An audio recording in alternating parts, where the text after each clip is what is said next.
What is up, bros? Josh here, and welcome to Chapter 4, Episode 1 of our Road to Tier 10 series. Our series, we're going down every line in World of Warships from the lowest tier all the way to the highest tier, breaking down what we learned along the way, having some fun gameplay, and seeing if anything has surprised us since last time we played the ship. As you know, from the last chapter, we finished up with the Russian gunboat line. As you know, the Russian gunboats split and go either towards the Khabarovsk or towards the Grozavoy, and we finished up that line. This was a really fun one to play. I was surprised I had this much fun, and it is definitely a gem if you haven't gone down it. But, of course, every time we finish up a line, I'll let you guys decide which one we're going next, and it is the IJN cruisers. So, for the low tiers, we're going 1 through 4. The mid tiers, of course, will be 5, 6, and 7, and then 8 and up for the high tiers. So, low tiers, Hashidata at tier 1. So, obviously, we'll break down some stats that we had. Now, a lot of these we got through pretty quick, so this will be kind of a short video. But the Hashidata at tier 1 was just a lot of fun. Of course, we got through it in one game. That's what you'll do with most of these Hashidata. One game, 100% win. We had a bunch of XP. When we go through this, we only use the XP that we've earned throughout the series or earned on that ship. Once you get to the higher tiers, kind of the mid tiers, we do use a little bit of the estimated free XP that we earn through this, but obviously you can get through a tier 1 with one game. So we got through with one game. We had almost 8,000 or almost 9,000 damage, and low tiers are kind of this goofy madness, and awkwardly there's a lot of people that really only play tier 1s. You'll see some of the most intense try hard play than you'll ever see at tier 1s, and that actually kind of makes it kind of fun, but also kind of this weird anomaly of a player base, but still always having a good time getting through because it's such a goofy tier. And it's weird because you can end up getting HE citadels and dev strikes, so it doesn't really make much sense. But it's fun. You'll get through it in one, and the Hashidata at tier 1 seems to be pretty fine for me. You'll get through it and onto the Chikuma.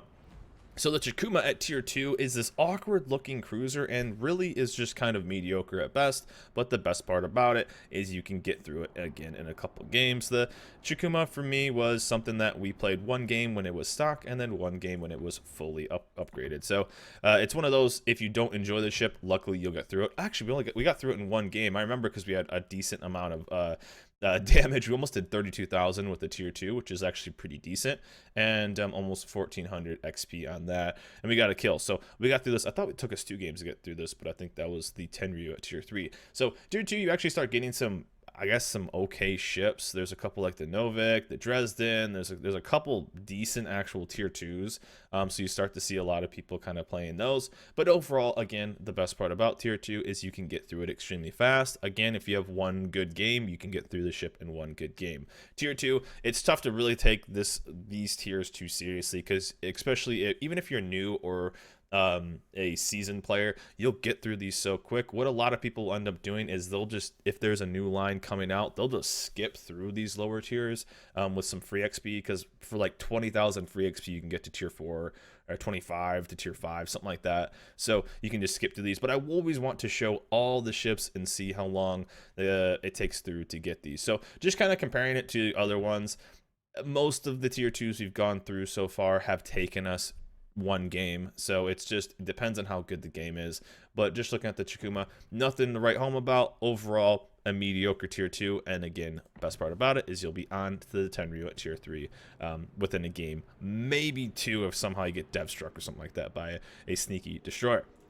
Tier 3, the Tenryu. Now, this is a ship, this is where this line kind of turns into people remember the bad times and not remember the good times, and they remember playing the Tenryu and getting obliterated off the planet, and that continues to be a pattern all the way through up into the high tiers. But the Tenryu, for me, is really a kind of throwback ship for having a lot of fun, and the Tenryu actually is pretty dangerous at tier 3. It was actually my favorite tier 3, sorry St. Louis, when old school back in closed beta as well as open beta. I love the Tenryu, and it was actually one of my favorite tier 3s to play. It's one of my, I think even to this day, it's probably fallen a decent amount because I never played anymore on my main account. But the Tenryu is a ship that I enjoyed playing a lot. Still at tier 3, it's so lightly armored that it has, you can get AP Citadel, HE Citadel still from a few ships. But the best part is you have a decent reload on the main artillery once it's fully upgraded, 4x1 with a 6-second reload, which is actually pretty decent with a 12.4 kilometer range, and torpedoes of 7 kilometers, but they're actually quite stealthy in this ship as well. We click over to the stats really fast.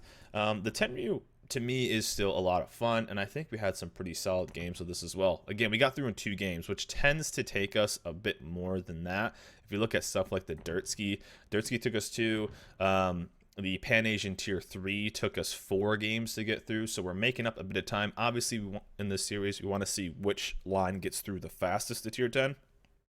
So keeping a little bit of a quicker progress to get through. We averaged almost 40k with a Tier 3 cruiser, which is actually quite decent. So the ship itself did really well, and of course we won 100 games, or 100% of our games. The Tenryu, though, I really enjoy. I think this is I would definitely call it a seal clubbing cruiser. Now, obviously, there are ships at this tier that are better. I mean, the St. Louis is a better cruiser just because it has way more life and condition. DPM a ton more, but if you want something that's a bit more of a split up of a destroyer-ish style, it's basically just like a big destroyer with the Citadel. Still, though, you have to be very careful with battleships. They will pick on you. Luckily, at this tier, battleships aren't super accurate, but when you do get hit by a battleship, you do definitely feel it. The Tenryu, though, a blast to play. It's a good mix, and it's actually really dangerous because in these lower tiers, there tends to be a lot of destroyers, and you can actually be relatively sneaky, and if you do get within range of a destroyer, you will obliterate them. You will just pump out so much damage, and there's nothing those DDs can really do besides just get killed and go back to port. So it is actually quite nice. It's a fun tier. Luckily, it only took us a couple games to get through. I'm saying luckily. I enjoyed playing this ship, but it only took us 2 games to get through, and so we kept on to the process and pushed on to the Kuma Tier 4, which is another ship I really enjoy. The Kuma Tier 4 is basically just a bigger version of the Tenryu, and this, to this day, I think is still one of my highest played ships on my main account. We played a lot of Tenryu, a lot of Kuma, a lot of Phoenix, a lot of St. Louis back in the day when we were playing with a lot of the viewers, and the Kuma is still one of my favorite ships of all time. Phoenix, Kuma at Tier 4s were so good. I felt like Tier 4s ended up being a really sweet spot for these ships. Now, obviously, over time, we've seen a lot of additions in the kind of matchmaking of just terror level battleships. So, obviously, Arkansas Beta, the Nikolai, the Caesar Salad at Tier 5, as well as the October Revolution, on top of just the Wyoming and other battleships as well, continuing to get buffed. So, people remember, obviously, playing the Kuma and getting obliterated in the Kuma, as well as vice versa, you know? So, getting obliterated in it, and obviously playing battleships and obliterating it the other way. Kuma, though, still fantastic. You kind of forget, and that's what my favorite part about this series is that when you play ships like this, you don't remember kind of how good they are, and then when you go back and play them, you're like, wow, these are actually pretty solid ships. So we held a decent XP with a decent damage. We actually, what was our damage with the Tenryu? Because I think we may have even, oh no, so the Tenryu averaged almost 40,000. We got through it in 2 games. And the Kuma averaged just 44, so not as much of an increase as we thought. I think in one of these games I got killed really early, which is a bummer, but in one of them we have almost 80,000 damage. So that's doing a lot of work, both with main batteries and torpedoes. That's like the best part about this ship is you can be a super dual threat. I think even in one game we pushed in pretty aggressively on BCAP, and we were shooting guns at one, dropping torpedoes on the other, rotating, dropping torps on another, and you can just be this super dual threat. And if you can get in there, you can do a lot of damage very quickly. So the Kuma being one of my favorite Tier 4 cruisers, I tend to not play low tiers that much. So overall, it's always fun to go back and seeing these ships. Obviously, so far out of these bottom 4, we go through and you get through them very quickly. But the Kuma definitely the keeper for me.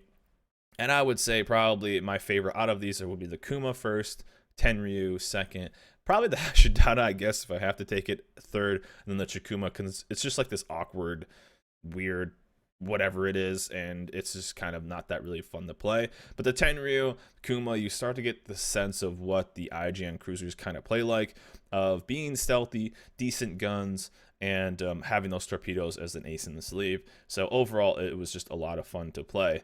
Now, comparing the Tier 4 to the other ones that we have gone through, so the Izzy, the Tier 4 Russian destroyer, also took 4, and the Shen as well took 12 games to get through. That one took a lot to get through. We may actually end up replaying throughout that entire line. And the core, the French battleship, took us 4 games to get through. So we're right on par right there. The French battleship was one of the latest ones. The Izzy was the Russian destroyer. And the Shen and the Karlsruhe, which we're probably going to end up having to redo those lines at some point. Those took us much more because we kind of did the series different back then. But the French battleship, the second latest, we did in 4 games, as well as the Izzy took us 4 games as well. So right on pace. We did get through, I think, tier 1, tier 2. So it took us 1 game, 2 games, and then 4 games. So that's kind of on par right now. So we're going to see how it goes through getting up into the mid tiers. But overall, low tiers for the IGN cruisers has been a fun kind of throwback session, and I've kind of been enjoying it. Again, we play all of these on live on Twitch, so you can come check us out. We play 6 days a week, so you come check us out. We play a little bit of these, throw them in, and we play them all on the alt account. So again, just a reminder, when we're going through all of these, we are using a 100% XP camo. That's basically it. So a 3-4%, 100%. So we're using one of these, and then we are using 1 flag.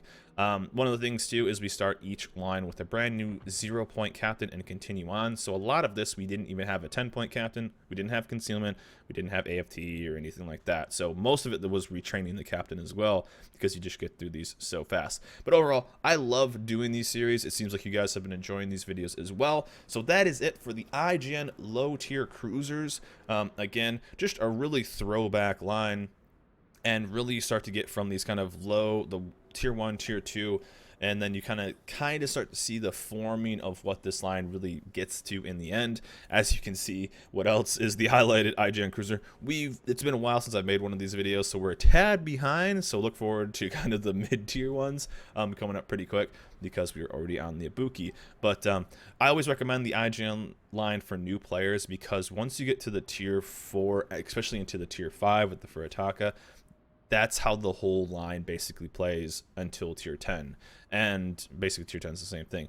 You get a sense. It's a very easy line, kind of like the Russian line as well. You see one, then you know how the rest of them basically play. So you get the kind of weird kind of mix of whatever the super low tiers are. Then you start to see what this line actually plays like. It's very easy to play, although it can be very punishing. The IGN line tends to have very high flat walls, so people always compare the IGN cruisers to getting basically dev struck off the planet, but we'll kind of prove that wrong as we get up higher and higher into the tiers. But anyways, guys, that was chapter 4 episode 1, IGN cruisers, the low tiers for our road to tier 10 series. I hope you guys have been enjoying this series. More and more to come, and then once we get done with this, we unlock the Zao. We're on to the next line, which you guys will get to choose. Just let me know in the comments below with all of these lines what you guys would love to see next. Maybe a battleship line. We just did a destroyer line before this, so I wouldn't really mind doing a destroyer line again.